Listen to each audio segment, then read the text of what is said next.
Sahabat Al-Quran yang dimuliakan Allah Subhanahu wa Ta'ala, pertama-tama marilah kita senantiasa bersyukur kepada Allah atas segala nikmat yang telah Allah berikan, Allah limpahkan kepada kita semua.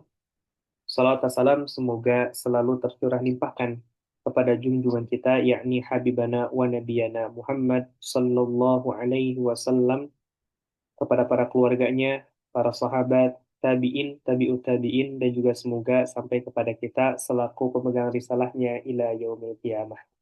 Amin. Allahumma amin. Baik, sahabat Al-Quran yang dimakan Allah, bagaimana kabarnya malam hari ini? Sehat semuanya?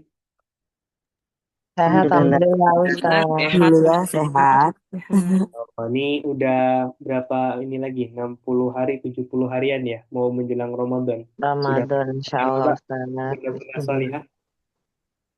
Insya Apa yang Allah, kan jangan-jangan yang semoga datang marjan aja ya. Marjan Marjan, aja, baju Marjan aja heboh lebaran. ya, mempersiapkan Ramadan, Marjan lebih Iya. heboh. Pokoknya jangan sampai kalah. Karena gini, perusahaan-perusahaan seperti Marjan itu gitu ya, mereka itu di luar bulan Ramadan, secara omset itu normal aja. Tapi mereka memang boom targetnya itu di menjelang Ramadan dan ketika Ramadan. Nah, maka pelajarannya adalah jangan sampai kita kalah sama Marjan gitu. Ya. Marjan pun punya target marketing yang jelas, bagaimana caranya booming sebelum Ramadan dan sampai bulan Ramadan kayak gitu ya. Nah, itu hanya tentang urusan omset kayak gitu ya. Nah, apalagi kita tentang omset pahala.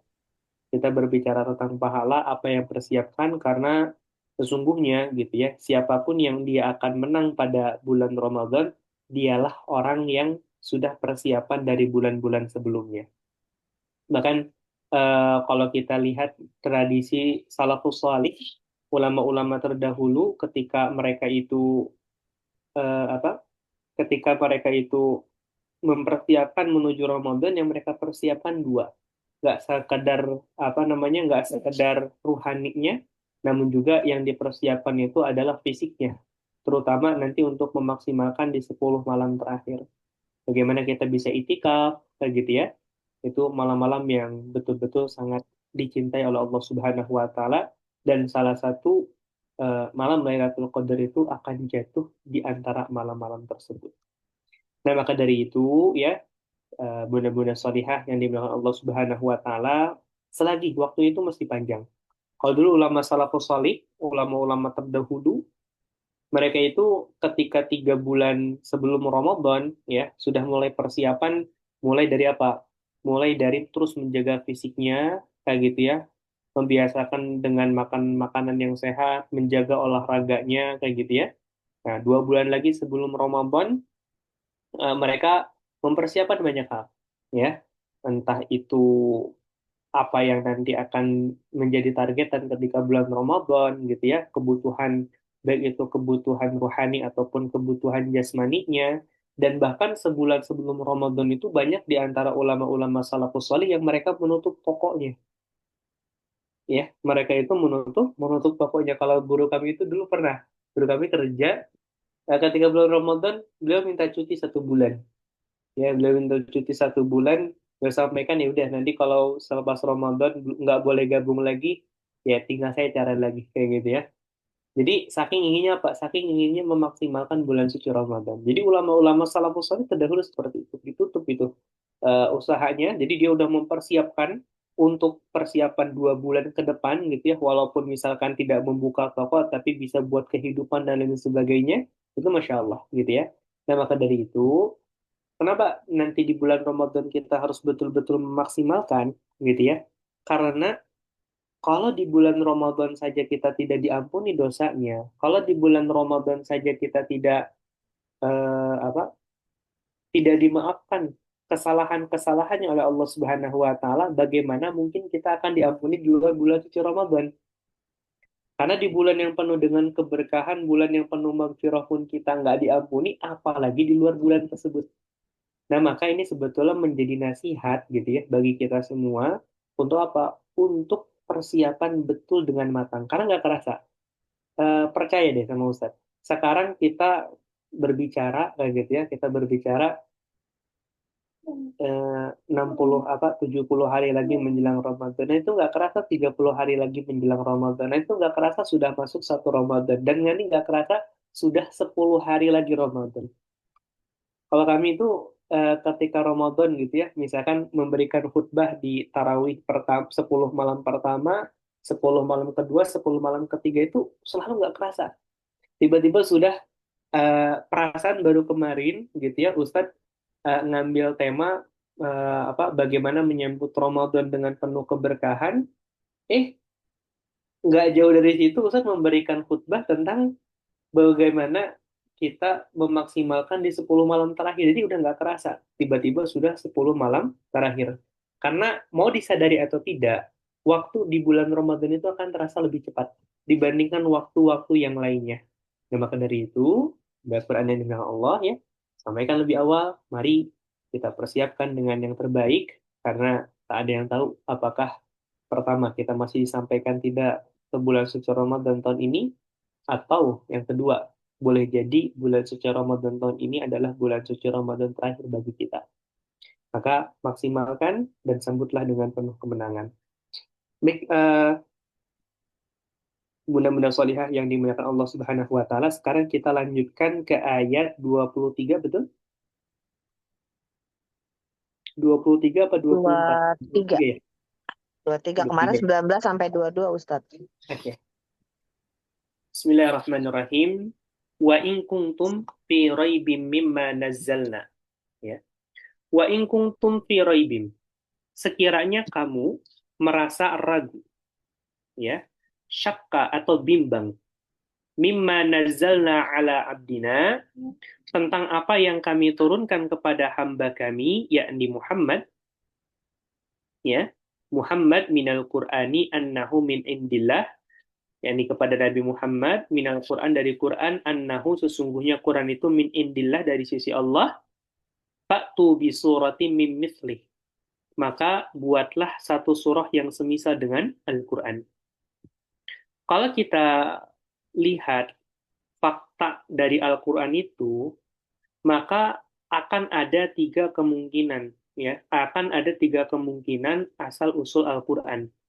Yang pertama, karena Al-Quran ini berasal apa? Karena Al-Quran ini berbahasa Arab, ada nggak kemungkinan bahwa Al-Quran ini berasal dari bangsa Arab? Ada atau tidak? Ada, Ustadz. Tidak, kayak gitu ya. Sebagaimana kalau misalkan kita membaca buku bahasa Sunda, bahasa Jawa gitu ya, ada kemungkinan besar bahwa penulisnya itu asal dari Jawa, asal dari Sunda, seperti itu.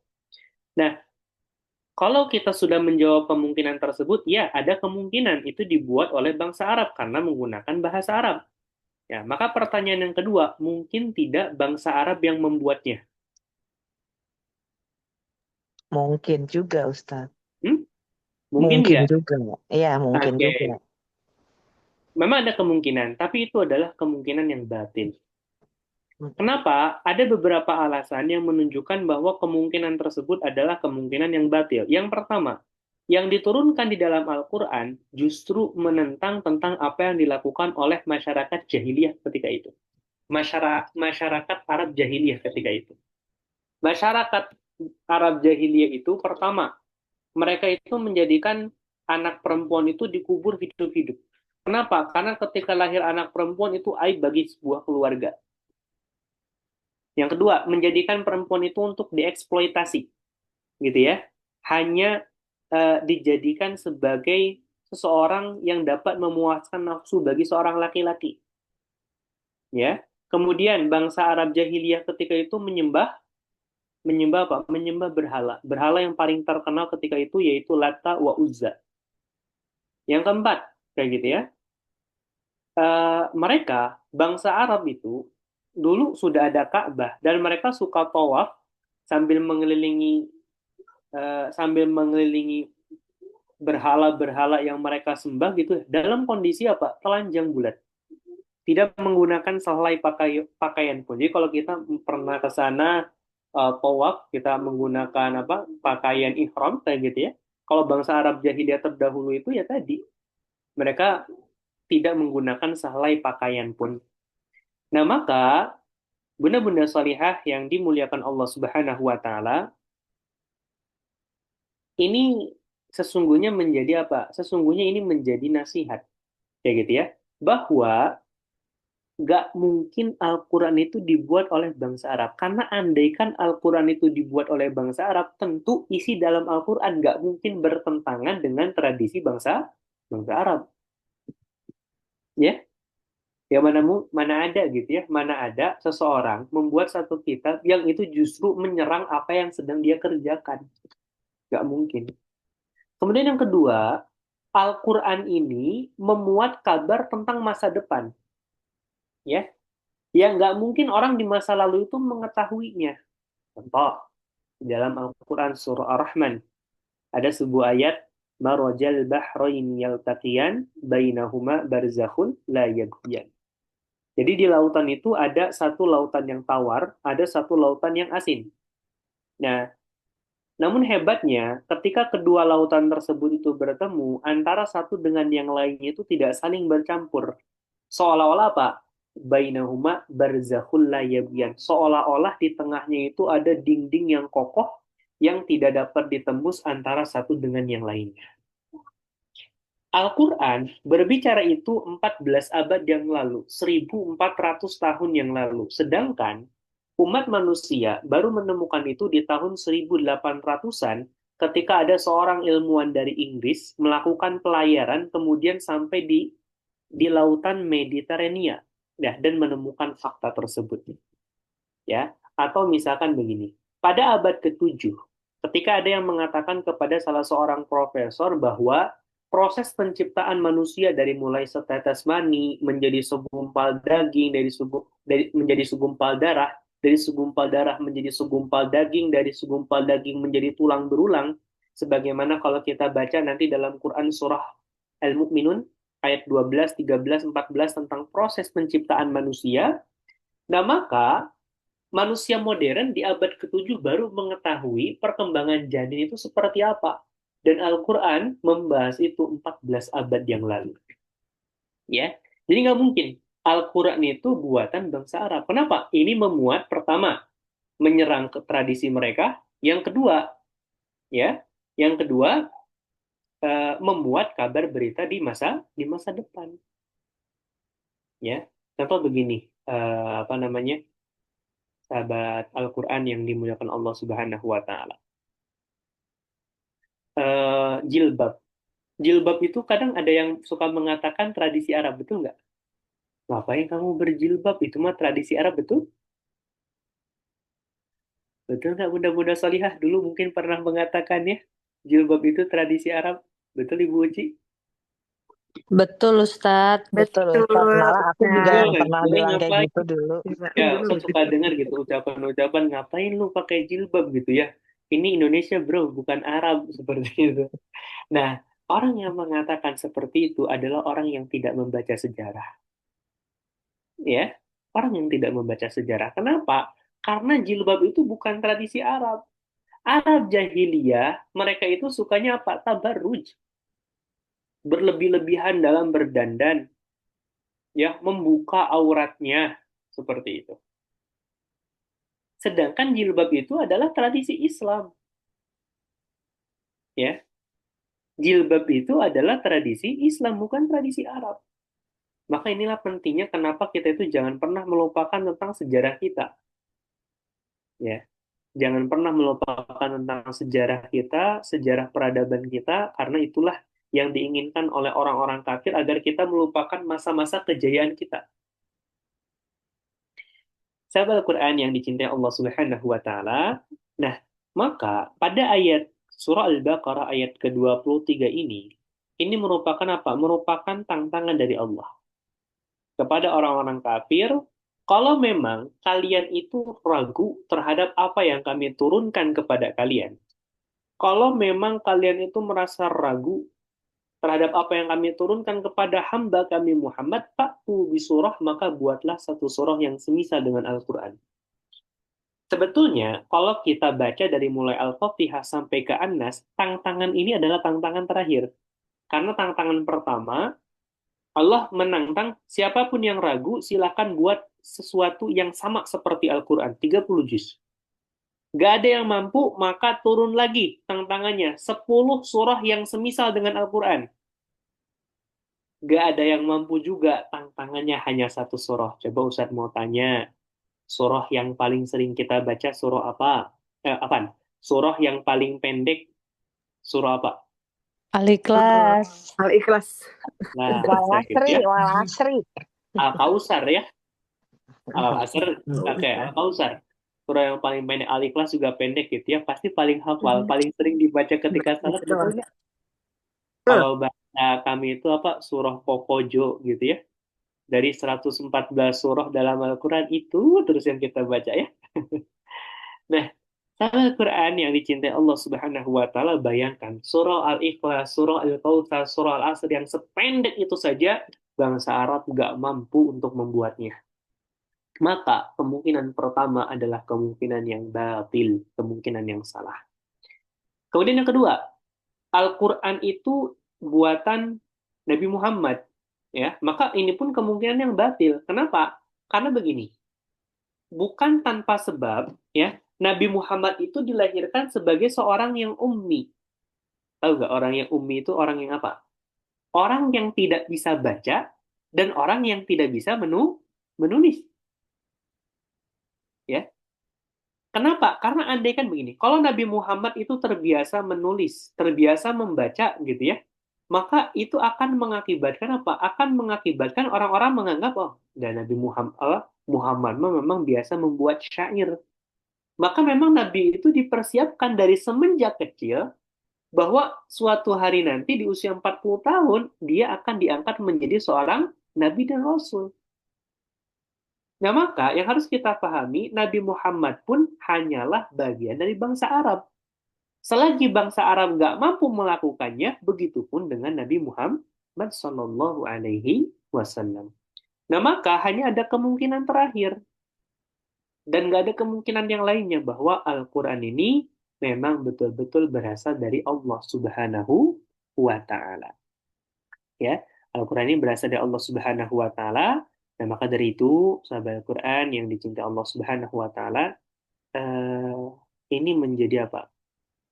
Ini menjadi bukti gitu ya, bukti yang konkret bahwa Al-Quran itu bukanlah buatan manusia, tapi Al-Quran memang adalah kalamullah. Nah, maka di sini tantangan Allah nggak hanya sekedar kepada orang kafir. Coba kita lanjutkan. Wad'u syuhada'akum. Apa artinya wad'u syuhada'akum? Dan ajaklah saksi-saksimu min dunillahi selain Allah. Silahkan ajak Tuhan-Tuhan yang kamu sembah selain Allah, ya. Tuhan-Tuhan yang kau sembah selain Allah Subhanahu wa Ta'ala untuk apa? Untuk membuat satu surah yang semisal dengan Al-Quran. Silahkan kumpulkan bangsa jin, hewan, manusia, ya. Kumpulkan semuanya untuk membuat satu surah yang semisal Al-Quran.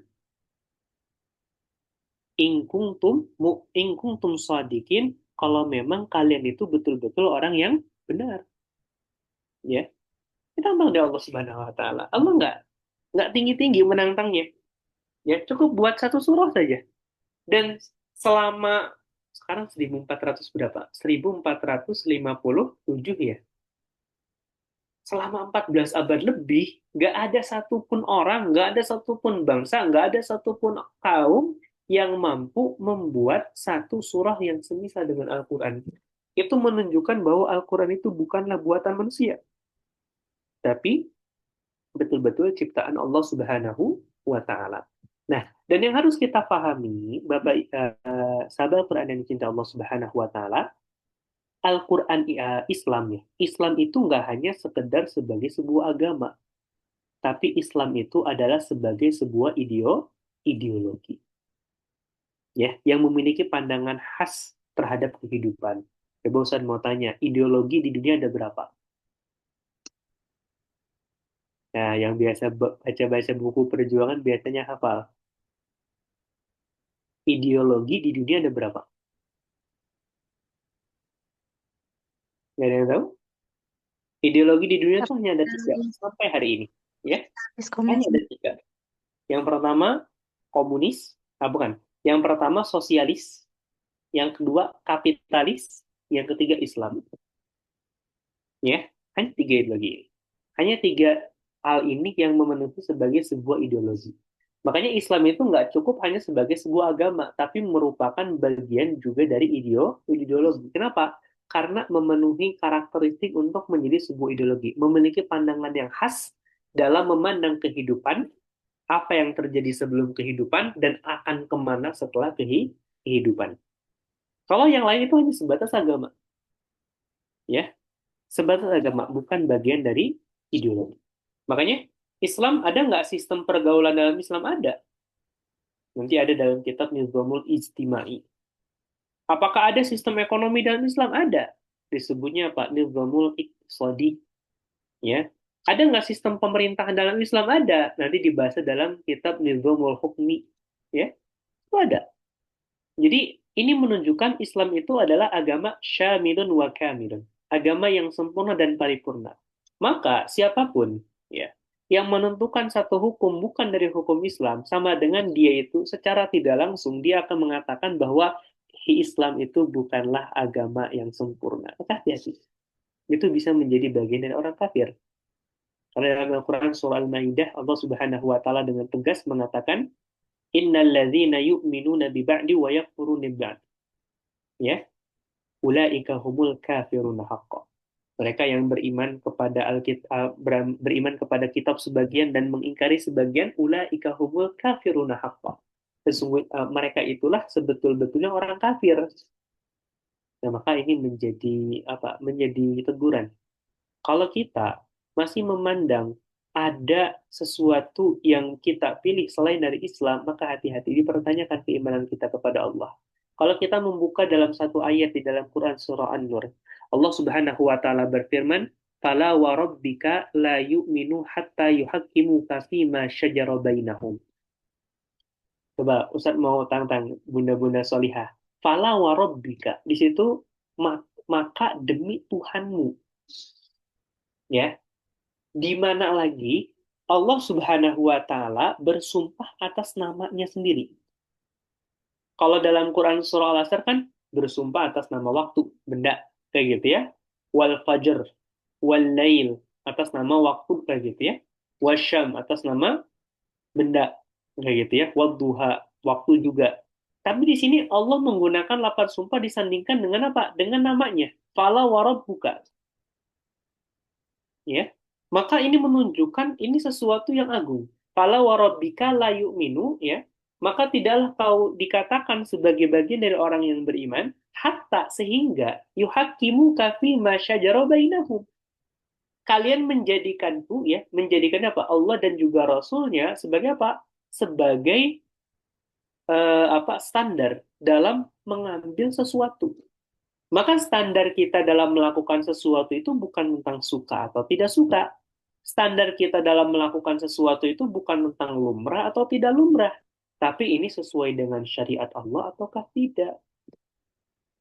Ya, ini sesuai dengan syariat Allah ataukah tidak. Ini sesuai dengan ketentuan Allah ataukah tidak. Dan lain sebagainya. Dan kemudian di ayat 24. Fa'illam taf'alu walan taf'alu. Ya. Dan jika kamu tidak dapat melakukannya, ini kalimatnya tuh keren banget sebetulnya. Fa'ilam taf'alu, ya. Dan jika kamu tidak dapat melakukannya, walang taf'alu. Dan kamu pasti tidak akan dapat melakukannya. Jadi sebuah pernyataan bahwa di sini ada kalimat lan. Ini menunjukkan apa coba? Ini menunjukkan li ta'bid. Apa tadi namanya Ibu Bella? Hafal nggak? Li? Lan di sini artinya apa? Coba ada yang masih hafal nggak tadi Ustaz yang Ustaz katakan? Coba Ibu Sandra masih hafal nggak? Taklim. Hah? Lit ta'bid. Ya. Apa artinya Ibu Rahma? Coba, apa artinya? Lit ta'bid itu artinya abadan. Selamanya. Kalian tuh nggak akan pernah mampu. Ya. Fattaqun narallati waquduhan nasu wal hijarah. Ya, kalian tuh pasti nggak akan mampu untuk melakukannya. Maka jagalah dirimu dari neraka. Dengan cara apa yang bisa menjaga kita dari neraka? Dengan cara, ya, yang bisa menjaga kita dari neraka itu adalah dengan cara beriman dan juga bertakwa kepada Allah Subhanahu wa taala. Ustaz ingin nanya kepada bunda-bunda solihah gitu ya. eh, Masuk surga itu gampang apa susah? Harusnya gampang sih ya, karena udah ada kuncinya. Iya, harusnya gampang karena ada kuncinya gitu. Kan biasanya kalau pujian ya, kalau di kampung halaman kami itu suka ada pujian sebelum qomat itu Miftahul Jannah gitu ya. Kunci surga itu kan la ilaha illallah. Nah, harusnya kita tuh udah masuk surga dan kita tuh nggak mungkin masuk neraka. Kenapa? Karena kita nggak pegang pintu neraka. Karena kita nggak punya kunci neraka. Masa kita sudah megang kunci surga kita masuk ke dalam neraka? Ya, nah maka dari itu gitu ya. Inilah begini. eh Kalau Sayyidina Ali itu mengatakan dalam satu riwayat itu bahwa sesungguhnya orang yang hidup di dunia itu tertidur dan dia itu sadar ketika dia sudah mati. Ya, maksudnya Pak menunjukkan bahwa awal dari segala-galanya itu justru setelah kematiannya, bukan ketika dia hidup di dunia. Jadi, ya, ini adalah permainan benar-benar solihah. Ya, ini adalah permainan yang kita dituntut untuk menang dalam permainan ini. Kalau kita umurnya hanya sampai 63 tahun, sampai 60 tahun contohnya. Maka 60 tahun inilah yang nanti akan menentukan bagaimana kehidupan kita di akhirat. Ya, bagaimana kehidupan kita nanti di akhirat. Apakah kita akan hidup bahagia di sana atau kita akan hidup sengsara di sana? Nauzubillah. Waquduhan nas wal hijarah. Yang mana neraka ini bahan bakarnya berasal dari annas wal hijarah, dari manusia dan juga batu. Jadi yang membuat neraka ini panas, ya, yang membuat neraka ini bergejolak. Saya pernah sampaikan dalam satu riwayat bahwa panasnya api neraka itu ketika dipakaikan terompah di bawah kakinya itu sudah mampu membuat otaknya mendidih. Itu panas neraka yang paling ringan. Belum lagi kalau kita belajari bagaimana panas neraka yang paling dahsyat. Ya, ya maka Allah menyampaikan tentang neraka kepada kita itu bukan untuk menakut-nakuti sebetulnya, tapi untuk memberikan peringatan. Andaikan neraka itu dapat kita lihat hari ini, dapat kita saksikan di hadapan mata kita, maka nggak ada satupun di antara kita yang mau bermaksiat kepada Allah Subhanahu wa Ta'ala. Uiddat lil kafirin, ya, dan neraka ini disediakan bagi orang-orang kafir. Ya, neraka disediakan bagi orang-orang kafir. Sahabat Al-Quran yang dicintai Allah Subhanahu wa Ta'ala, kita lanjutkan. Wabashiril ladzina amanu. Ya. Wabashiri dan berikanlah kabar gembira alladzina amanu kepada orang-orang yang beriman. Wa amilus salihat dan juga yang beramal soleh. Ya. Maka biasanya kabar gembira itu disebut dengan basyiran. Nabi itu diutus ke dunia, ya. Tugasnya itu dua, basyiran wa nadhiran. Memberikan kabar gembira tentang adanya surga dan juga memberikan peringatan tentang adanya neraka. Dan Masya Allah gitu ya, Allah itu maha mengetahui gitu, bahwa nggak semua di antara hambanya itu suka dengan basyiran. Ada yang memang cocok didakwahi dengan cara wanaziro, dengan diancam. Ya, misalkan ketika ada perintah gitu ya, sebelum terjadi COVID, kalau masuk ke rumah sakit untuk menjaga kesehatan diwajibkan untuk memakai masker. Tapi banyak yang nggak menghiraukan peraturan tersebut. Tapi ketika diancam dengan virus corona, mau nggak mau gitu ya, mereka dengan sukarela menggunakan masker. Nah, maka itu menunjukkan sebetulnya orang-orang itu ada yang memang sukanya diberikan kabar gembira, ada yang memang sukanya itu dia bisa berubah kalau diberikan peringatan. Jadi sekali lagi Allah itu maha mengetahui mana yang terbaik bagi hambanya. Ya, Allah maha mengetahui. Dan Allah tahu tentang masa depan kita. Sedangkan kita sendiri yang menjalani kehidupan kita hari ini, kita nggak tahu apa yang terjadi di esok hari. Kita nggak tahu apa yang terjadi di hari lusa. Coba Al-Quran yang dicintai Allah Subhanahu wa Ta'ala. Kemudian di sini ada lafaz amanu wa aminus salihat. Kalau sebelumnya ada lafaz innal ladzina kafaru wa kadzabu ya bi ayatina. Orang-orang kafir itu senantiasa mengingkari ayat-ayat Allah. Sedangkan orang mukmin, ciri dari keimanan itu harus dibuktikan dengan wa aminus salihat. Dengan beramal soleh. Coba, kalau kita nggak beramal soleh, kita tuh kalah sama setan. Kita itu kalah sama iblis. Soal ilmu, iblis itu lebih banyak loh dibandingkan kita sama Al-Quran. Jangan kira iblis itu nggak berilmu. Iblis itu ahlinya ilmu. Coba Ustaz mau tanya, siapa yang sudah hafal 1 juz di sini? Sudah ada? Ada yang sudah punya hafalan 1 juz, Bunda-bunda salihah? Ustadz. Kayak gitu ya. Ustadz. Kan Ustaz bertanya ke bunda-bunda salihah ya. Ini ada bapak-bapak nggak yang hadir? Nggak ada ya? Yang ibu salihah semua ya? Oke. Kemarin Ustadz sampaikan di kajian IKC untuk menghafalkan surah Al-Baqarah. Kira-kira sudah berapa ayat nih Al-Baqarah yang dihafalkan sampai hari ini? Ingat Coba kursi kalau ayat kursi udah hafal dari sebelumnya juga ya. Coba Ustadz ganti dah pertanyaannya. Siapa yang mau nanti mendapatkan ketenangan di alam kuburnya?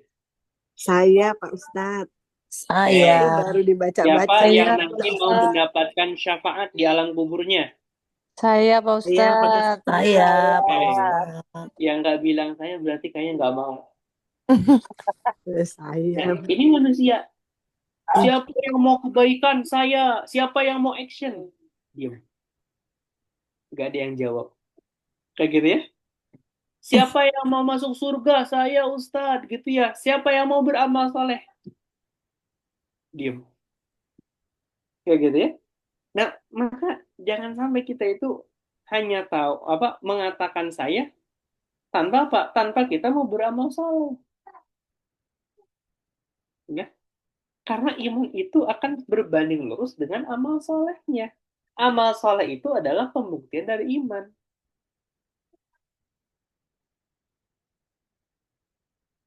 Maka dari itu, kabar Quran yang dicintai Allah Subhanahu wa taala, Allah sampaikan di dalam Al-Qur'an annalahum jannah. Sesungguhnya bagi mereka itu terdapat apa? Surga. Tajri min tahtihal anhar yang mengalir di bawahnya sungai-sungai. Padahal yang mengalir itu kan air ya, bukan sungai-sungai. Ini bahasa majazi. Kullama ruziku minha. Ya. Nanti di surga itu, coba di surga itu nanti nggak ada nggak ada ini apa namanya itu nggak ada orang-orang usia 40 tahun. Bunda-bunda saya udah 40 tahun belum? Belum. Belum, belum. Nah, di surga juga nggak ada orang-orang umur 30 tahun. Udah 30 tahun belum?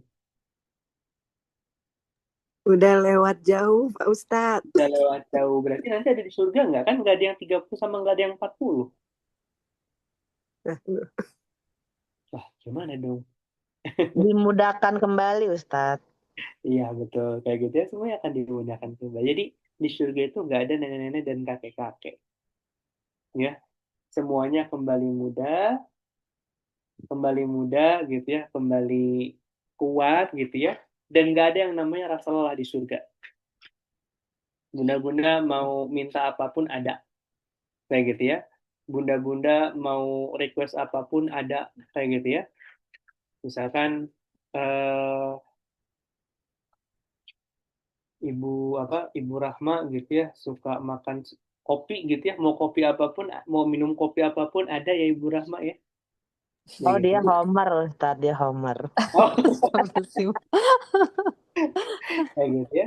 Ibu Uci sukanya apa, Ibu Bella, Ibu Sandra sukanya apa, itu bisa minta apapun.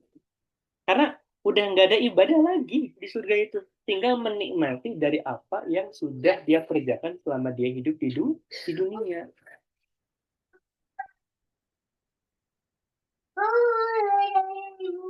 Oke, kita lanjutkan. Kullama ruziku minha. Ya. Kullama ruziku minha. Setiap mereka diberikan rezeki di dalam surga, min samaratin, dari buah-buahan, ya, rizqan, rizki, qalu, mereka berkata, hadzal ladzi ruzikna min qabl. Ya, mereka berkata, sesungguhnya inilah yang pernah Pak diberikan kepada kami dulu. Wa utu di, kenapa ada? Kenapa? Mau apa? Mau apa? Sini. Oh, bubur kacang. Iya, nanti Abah ambil lagi ya. Coba, kayaknya duduk dulu. Ya, sini. Sini. Ya. Wah. Sabar. Sabar ya. Sabar, Bubur Jain. kacang. Ya, boleh. Tapi jangan nangis ya. Coba duduk dulu. Duduk. Sabar. Sabar. Oke. Oke. Nah, ini nanti ada bubur kacang yang muncul nih. Gitu ya. Oke. Kita lanjutkan ya. Jadi, apa namanya tuh? Dari ke bubur kacang ya. Wa utubihi mutasyabiha. Ya.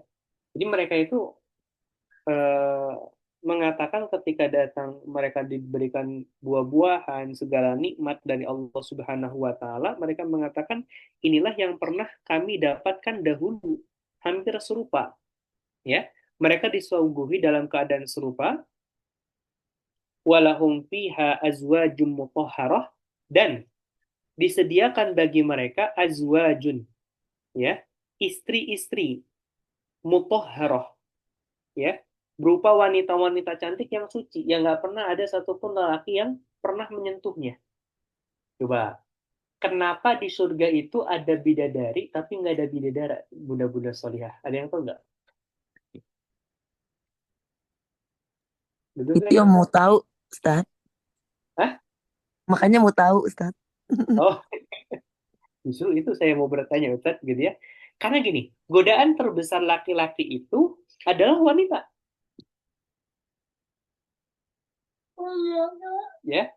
Makanya jadikan pengingat gitu ya. Ayo taat kepada Allah. Nanti akan diberikan wanita-wanita terbaik di sana. Sedangkan godaan bagi perempuan itu yang terbesar bukan lelaki, tapi apa? Coba. Uang. Itu. Harta. Betul. Godaan terbesar perempuan tuh harta, bukan laki-laki. Makanya nggak ada bidadara. Kayak gitu ya. Karena beda godaannya. Kalau laki-laki itu perempuan, kalau perempuan itu harta. Makanya perempuan tuh kalau misalkan lihat laki-laki yang berharta, udah nggak mana lagi laki-lakinya itu ganteng atau tidak. Kayak gitu ya. Lagi dia punya harta, deket sama laki-laki tersebut. Seperti itu. Ya. Wahum fiha khalidun. Dan mereka itu akan kekal di dalamnya, tidak akan pernah mati, tidak akan pernah merasakan sakit, tidak akan pernah merasakan kesedihan. Ya, maka mungkin sebagai ini ya, sebelum nanti kita sesi tanya jawab, nasihat dari Ustadz di malam ini, sabar sebentar untuk kenikmatan yang panjang. Ya, sabar sebentar. 60 tahun itu nggak ada bandingannya kok dengan kehidupan selama-lamanya nanti di akhirat. Ya, sabar sebentar untuk kebahagiaan yang lama, untuk kenikmatan yang lama. Contoh ini ya, tidak maksud untuk kami menggurui karena bunda-bunda solihah lebih berpengalaman, lebih banyak ilmunya dibandingkan kami. Bunda-bunda solihah pernah nggak marah ke pasangannya? Pernah? Pernah Ustadz. Pernah, Pak Ustadz. Pernah nggak marah ke Pernah anaknya? dong. Pernah juga kan? Kayak gitu ya? Pernah juga. Insya Allah gitu. Ibu Uci dari pertama kali sampai di Jakarta, di Bekasi udah berapa kali marah Ibu Uci? Sama Nasar. Waduh, udah gak Oh, kehitung. bukan, bukan. Bukan Oh, sama Pak Nazar. Sama yang kecil, Ibu. aduh, nggak, ya hampir tiap hari sih kayaknya Ustadz. Nunggu tiap hari ya. Kayak gitu ya. Tapi begini, Astagfirullah. dari apa yang kami pahami, ketika misalkan kita meluapkan emosi, udah. Setelah itu yang ada penyesalan. Kayak gitu ya. Terus apa lagi gitu yang mau kita lakukan? Ya, makanya coba andai kan kita tahan aja emosi tersebut, kita bersabar saja atas emosi tersebut, maka akan mendapatkan ketentraman berikutnya. Kayak gitu. Maka begini, coba bunda-bunda salihah. Ustaz mau tanya, kalau misalkan ada maling, ya, terus dia setelah maling ngebakar rumah kita, ketahuan sama kita, apa yang mau kita lakukan? Kejar malingnya atau ada padamkan dulu apinya? Biasanya kejar maling ya Ustadz. Gak apa-apa rumahnya kebakar, Nurutin emosi Padamkan biasanya rumah manusia dulu. ya. ya. Harusnya yang Padamkan kita lakukan itu padamkan dulu api di dulu. rumahnya, mumpung belum besar. Ya, maka sebetulnya itu pun kembali lagi kepada kita. Jadi kalau misalkan ada yang marah itu seperti apa? Api, padamkan dulu apinya. Biar apa? Biar kita memutuskan segala sesuatu itu dalam kondisi tenang, gitu ya. Dalam kondisi tenang, tidak dalam kondisi marah, gitu. Karena kalau kita memutuskan sesuatu dalam kondisi marah, ya di situ sudah ada tipu daya setan, sudah ada tipu daya iblis dan juga bala bala tentaranya seperti itu. Wallahu a'lam bishawab ya. Semoga kelak kita semua mendapatkan surganya Allah, kekal abadi di dalamnya. Hari ini kita Amin. berkumpul di majelis di dunia gitu ya. Semoga kita pun bisa berkumpul di majelisnya Rasulullah Sallallahu Alaihi Wasallam. Amin ya Allah. Amin. Amin, Amin. amin ya Ya Rabbal Rabbal Alamin. Alamin. Ya kan, benar-benar sorry ya, barangkali ada yang ditanyakan. Nanti insya Allah di pertemuan depan kita lanjutkan ke ayat 26 ya. Ya kan, barangkali ada yang mau ditanyakan dulu.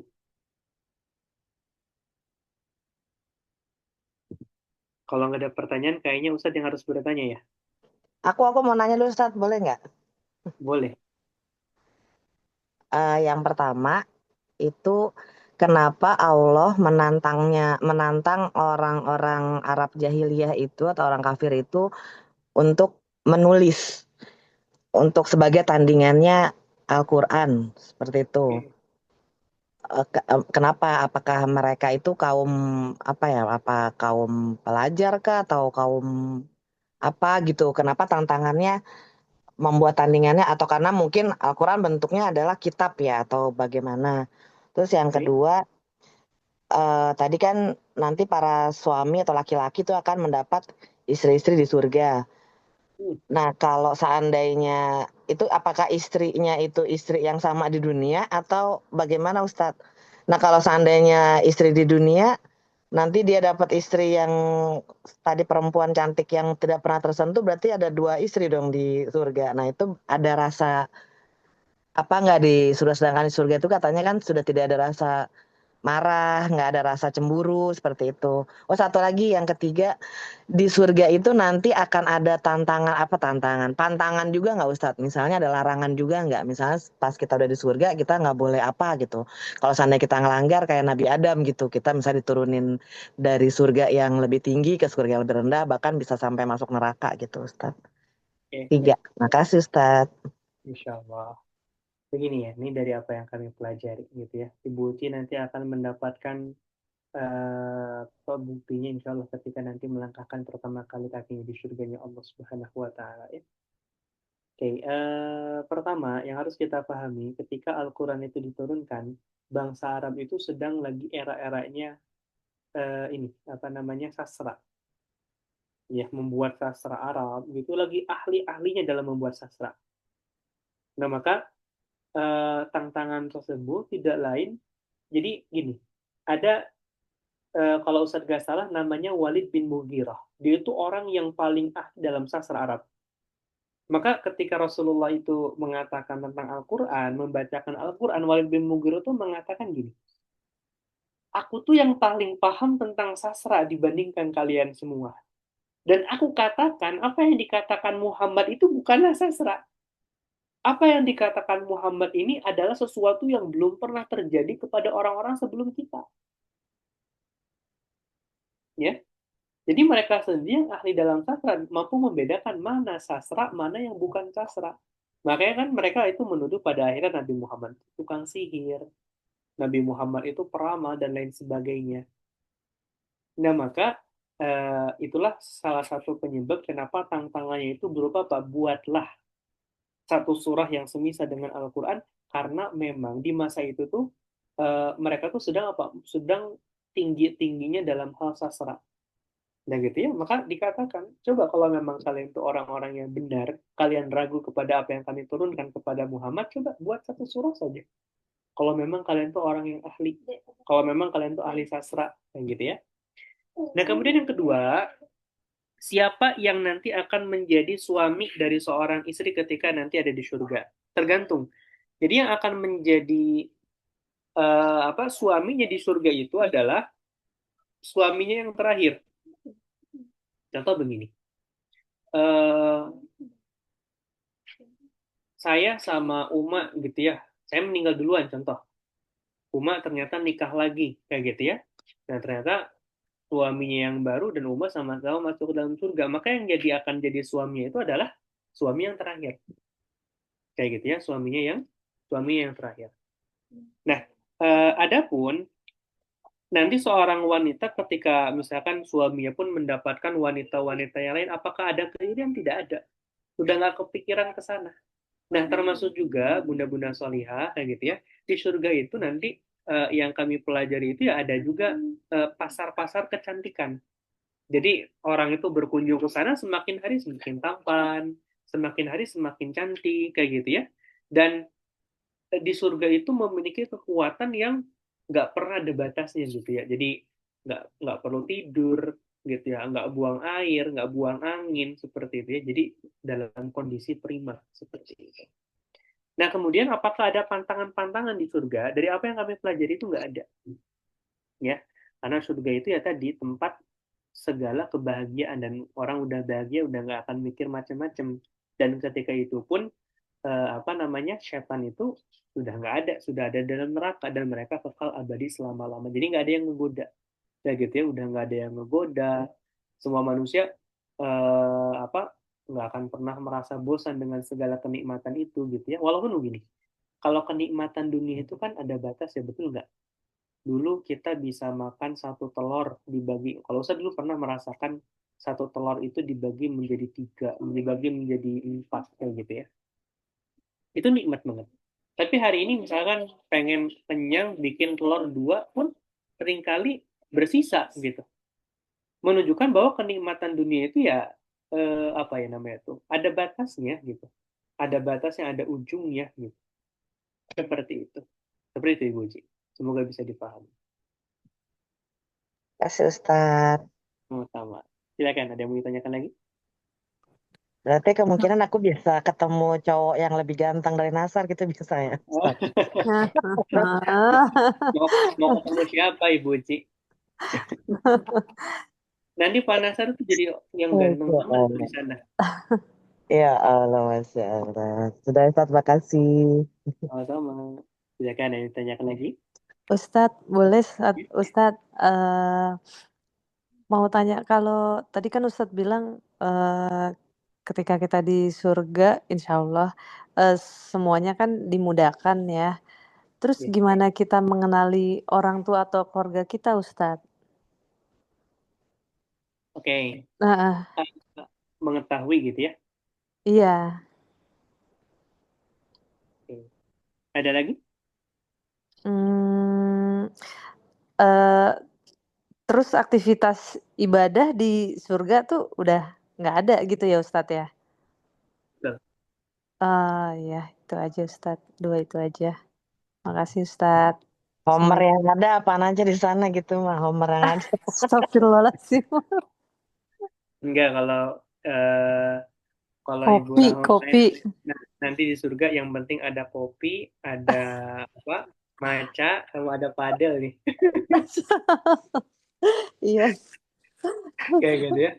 iya, Nah, iya. jadi apa namanya? Nanti di surga gitu ya. Jadi memang Allah itu akan mempertemukan orang-orang yang beriman, termasuk orang tua dan juga anak-anak. Jadi kita akan saling mengetahui termasuk dengan leluhur-leluhur kita. Ya, leluhur-leluhur kita, kakek buyut kita itu nanti kita akan mengenal mereka. Nah, makanya sebetulnya begini, ketika misalkan kita hari ini memiliki keturunan gitu ya, itu harus dijaga secara nasab. Maksud dijaga secara nasab itu gini, coba, Ustaz Tangtang, siapa di antara bunda-bunda solihah yang hadir pada malam hari ini hafal 10 keturunan ke atas? Apa namanya, bapak kita, kemudian ayahnya bapak kita, ayahnya bapak-bapak kita, coba. Ada nggak yang hafal 10 turunan ke atas? Enggak Ustadz. Enggak, Nggak ada, kayak gitu Ustaz. ya. Paling mentok di angka Kalau saya ketiga nggak atau hafal. keempat, kayak gitu ya. Nah, maka jangan sampai ke bawah pun demikian, ya. Mereka harus tahu silsilahnya itu, biar tahu ini tuh dari siapa ke siapa ke siapa ke siapa ke siapa, seperti itu. Itulah pentingnya nasab, ya. Nasabnya jelas. Ini ke siapa ke siapa ke siapa ke siapa ke siapanya, seperti itu. Jadi nanti apakah bisa saling menemani? Karena akan dipertemukan oleh Allah Subhanahu Wa Taala, termasuk orang yang tingkatan surganya tertinggi di dalam surga Firdaus, mereka itu bisa melihat wajahnya Allah. Mereka akan bisa bertemu dengan Rasulullah Sallallahu Alaihi Wasallam, dan termasuk seluruh manusia yang nanti ada di surga itu bisa bertemu dengan Rasulullah Sallallahu Alaihi Wasallam. Jadi Rasulullah akan mengunjungi semua tingkatan surga. Ya, kalau kita berbicara tentang surga sebetulnya ya, yang penting masuk surga, betul nggak bunda-bunda solihah? Mau ditempatkan dimanapun, yang penting masuk masuk surga. Surga. Betul, Pak Ustadz, betul. Itu ya. Nah, namun gini, jangan sampai keinginan besar, ikhtiar kecil. Ya, jadi semakin besar keinginan kita, maka harusnya semakin besar juga Pak, hal yang kita kerjakan, hal yang kita lakukan sebagaimana keinginan kita yang tinggi. Makanya gini, keinginan itu harus tinggi loh bunda-bunda solihah. Ya, keinginan itu harus tinggi. Misalkan gini, Ustadz itu dulu ya, ketika muda itu punya cita-cita. Ustadz pengen ngebuka satu usaha yang di sana itu punya 1.000 karyawan. Dari 1.000 karyawan tersebut, nanti di satu waktu mereka akan diajarkan Al-Quran, ya, sehingga nggak hanya sekedar bekerja di sana, namun mereka pun menuntut ilmu di dalamnya. Kan keren seperti itu. Harus cita-cita yang besar. Karena begini, kalau kita cita-citanya itu nggak tinggi gitu ya, maka akan ada masanya ketika cita-cita itu tercapai, ya sudah kembali down. Ya, seperti sebuah roda gitu. Kalau kita sudah sampai di puncak, akan ke bawah. Kayak gitu ya. Misalkan negeri-negeri kapitalis itu waktu sekarang sedang jaya-jayanya. Kalau sudah di jaya-jayanya, maka itu menunjukkan bahwa tinggal nunggu waktu untuk turun. Iya, Jadi kalau tidak ada tidak ada jalan lain kalau selain tidak ada inovasi, termasuk ini, kalau kita hari ini sudah merasa nyaman dengan apa yang ada gitu ya, maka persiapkan nanti suatu hari nanti kita tuh nggak akan dalam kondisi yang nyaman. Makanya sebetulnya dalam kehidupan dunia ataupun kehidupan akhirat itu rumusnya sederhana. Kalau kita mau mudah nanti urusan kita di akhirat, maka kita harus siap sulit di dunia. Tapi kalau kita mau sulit nanti di akhirat, maka lakukan saja sesuatu yang mudah ketika kita hidup di dunia. Contoh, Ustadz itu dulu ketika ketika dulu sekolah itu nggak pernah, ya hampir jarang namanya ngafalin sebelum ujian. Hampir jarang, gitu ya. Bahkan Ustadz ketika ujian ke Syekh pun jarang ngafalin, kayak gitu ya. Tapi Ustadz tuh selalu menyempatkan setelah belajar, Ustadz baca ulang apa yang Ustadz pelajari. 10 sampai 20 menit. Jadi misalkan ini sekarang udah belajar nih. Ustaz setelah itu pelajarin ulang. Yang tadi pelajari diingat-ingat. Jadi ketika mau ujian, Ustaz merasa udah pernah latihan sebelumnya. Dan alhamdulillah bisa dilalui. Makanya ini tentang kita mau mudah di awal atau mau sulit di awal. Gitu ya. Kayak misalkan kita lihat ya, misalkan Musa. Tahu Musa nggak? Benar-benar soleh yang hafal Quran tuh di Hafiz Quran Indonesia. Yang dari kecil itu memang bertempat di pedalaman gitu ya, di dalam hutan, hidup sama keluarganya biar dijauhkan dari televisi, dari gadget dan lain sebagainya. Nah, di balik hafiz Qur'annya Musa terdapat apa pengorbanan dia? Dia nggak bermain sebagaimana layaknya anak-anak seusianya, kayak gitu ya. Hari-harinya dihabiskan untuk menghafalkan Al-Quran. Teman-temannya yang lain sedang bermain, sedang istirahat, dia menghafalkan Al-Quran. Tapi itulah yang pada akhirnya dia dapatkan. Nah, kadang kita itu berbicara sesuatu tuh hanya ketika sudah enaknya saja. Kita nggak tahu pengorbanan di balik itu semua tuh seperti apa. Seperti itu ya, benar-benar salihah. Jadi, semakin tinggi cita-cita kita, harusnya semakin apa? Semakin banyak ikhtiar yang kita lakukan. Wallahu a'lam bishawab. Ada lagi yang mau bertanya? Ustadz, boleh Ustadz, tapi ini agak nggak masuk sama bahasan yang tadi. Gak apa-apa. Jadi misalnya nih kita bekerja, ya kalau kita bekerja terus kita di bidang kreatif. Nah, ternyata musimnya sedang Imlek, sedang Natal gitu, Ustadz. Terus karena di bidang kreativitas gitu, Ustadz, gimana ya Ustadz? Apakah nggak apa-apa itu Ustadz? Jadi kayak macam Bisa dipahami iya, pertanyaannya. iya Ustadz. Karena kan sekarang juga kebanyakan orang bekerja kan enggak enggak sama dengan agama owner-owner perusahaannya ya gitu. Kayak misalnya orang kerja di florist, itu kan mengikuti musimnya tuh ada musim ya Imlek, Natal, kayak gitu Ustadz. Sementara pegawai-pegawai ini kan diminta berkreativitas dalam menciptakan suatu rangkaian yang bagus gitu sesuai dengan temanya gitu Ustadz. Itu gimana ya Ustadz? Oke, pertama begini. Ustadz mengambil pendapat itu nggak boleh. Ya. Kenapa? Dalam satu hadis disebutkan man tasyabbaha biqaumin fahuwa minhum.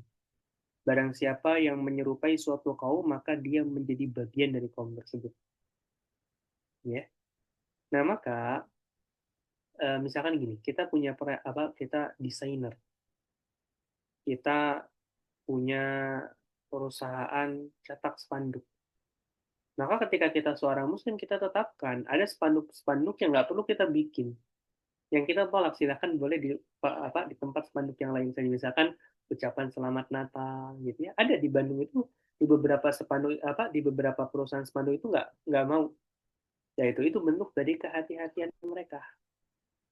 Ya, ucapan selamat Natal dan lain sebagainya. Termasuk juga ada yang menolak spanduk-spanduk kampanye kayak gitu ya, sebagai bentuk kehati-hatian mereka dalam mencari nafkah seperti itu.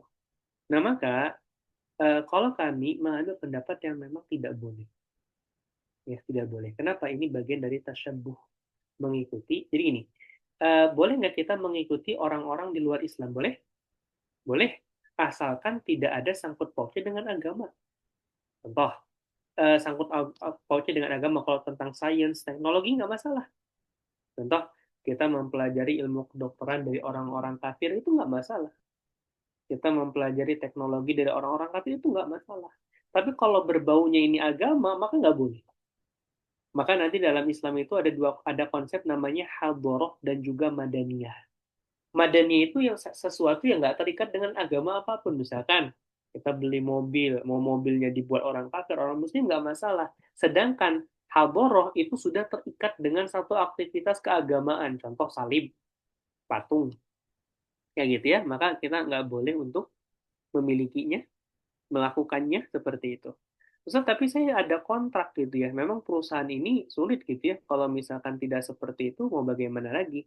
Maka harus ada ikhtiar terbaik dari kita. Misalkan apa? Kita itikatkan ini kontrak terakhir saya sambil kita mencari sesuatu yang lebih baik, sesuatu yang lebih berkah seperti itu. Memang di situ keimanan kita diuji. Misalkan gini, tapi banyak orang-orang tuh dalam kondisi sudah nyaman, sudah kondisi dalam ketenangan gitu ya. Pokoknya financial freedom digoncang itu dengan banyak pertanyaan-pertanyaan tadi boleh atau enggak gitu ya. Eh, dan disinilah keimanan kita tuh diuji. Sesungguhnya rezeki itu berasal dari siapa? Apakah dari mereka ataukah berasal dari Allah Subhanahu wa Ta'ala? Seperti itu, Bu Rahma. Jadi kalau kami mengambil pendapat yang tidak boleh. Ya, seperti itu. Wallahu a'lam bishawab. Iya Ustaz, makasih banyak Ustaz penjelasannya. Sama-sama. Oke. Baik, jelas ya, mudah-mudahan salihah ya. Baik, kalau sudah jelas ya, tidak ada yang tanyakan lagi gitu ya. Mungkin ini aja, Ustaz PR-kan untuk pertemuan pekan depan ya. Sebelum pertemuan pekan depan, Ustaz mau tanya dulu, persiapan menjelang Ramadannya apa saja yang sudah akan dipersiapkan? Ya, coba di list dulu. Kayak gitu ya, misalkan Ustadz, saya sebelum Ramadan, insya Allah awal tahun mau umroh dulu. Saya mau apa? Saya mau membuat di bulan Desember ini proposal hidup. Terus proposal hidup itu akan saya bacakan kepada Allah di hadapan Ka'bah langsung. Dan saya meminta ya Allah, ini proposal hidup saya tahun 2026. Kalau ini baik mendatangkan cinta darimu, maka mudahkanlah ya Allah. Namun kalau ini buruk, maka jauhkanlah ya Allah. Berikan aku jalan yang terbaik. Nah, atau misalkan kita sudah mempersiapkan apa nih? Misalkan ini, kita punya target di bulan Ramadan, ya. Setiap hari kita bagi-bagi 10 takjil, contohnya kayak gitu ya. Atau ketika bulan suci Ramadan kita punya target nanti hatam Quran minimal 5 kali, kayak gitu ya. Atau ketika bulan suci Ramadan kita punya target hafal juz 30, hafal surah Al-Baqarah, kita punya targetan. Biar Ramadan-Ramadan kita itu penuh bermakna, penuh dengan sesuatu yang bermanfaat kayak gitu ya. Kenapa? Karena nanti di bulan suci Ramadan itu pahala-pahala kita ditingkatkan. Seperti itu ya. Pekan depan coba saya tanya ya, apa yang sudah dipersiapkan menjelang Ramadan. Kalau beberapa yang belajar ke kami itu ada yang ini, Ustaz ini saya rencana timeline saya menjelang Ramadan itu panjang banget. Ya Masya Allah, Ustaz doakan kebaikan. Semoga segala aktivitas saya dimudahkan, dilancarkan oleh Allah Subhanahu wa Ta'ala. Baik, bunda-bunda Ustadz, solihah yang maaf Ustadz, itu nanti PR-nya ditulis di grup WA atau gimana Ustadz?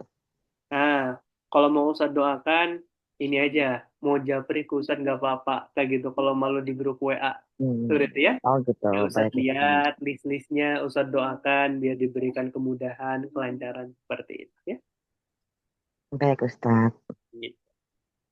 Baik, benar-benar salihah yang dimuliakan Allah. Jika tidak ada yang tanyakan lagi ya, mungkin kita cukupkan dulu untuk pertemuan kita di Maaf malam hari ini. Ustadz, Ya, untuk yang Jumat besok kita bisa langsung mulai yang kelas sirah atau bagaimana Ustadz? Atau bisa, Jumat ini bisa mulai ya? bisa, insya Allah. Ustaz udah Baik WA Ustadz. juga kan ke Ibu Uci ya? Iya, Kayaknya HP-nya beberapa hari dibajak Ibu ya? iya dibajak Ustadz. Masya Allah. Gak Baik apa-apa ya, Ustadz. Mbak. Oke, baik. Benar-benar salihah gitu ya. Kalau ada apa-apa bisa disampaikan aja di grup gitu ya. Semoga kita senantiasa diistiqomahkan oleh Allah gitu ya. Gak kerasa nih Ibu Uci ya, ternyata udah setahun aja, betul nggak? Iya Kalau Ustadz. ini gitu ya, udah hampir setahun gitu ya kita belajar. Yang paling sulit itu istiqomah.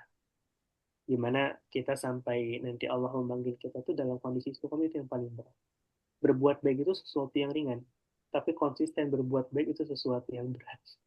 Seperti Iya itu. betul Ustadz. Baik, kita akhiri untuk kajian kita di malam hari ini dengan bersama-sama mengucapkan alhamdulillahirabbil alamin.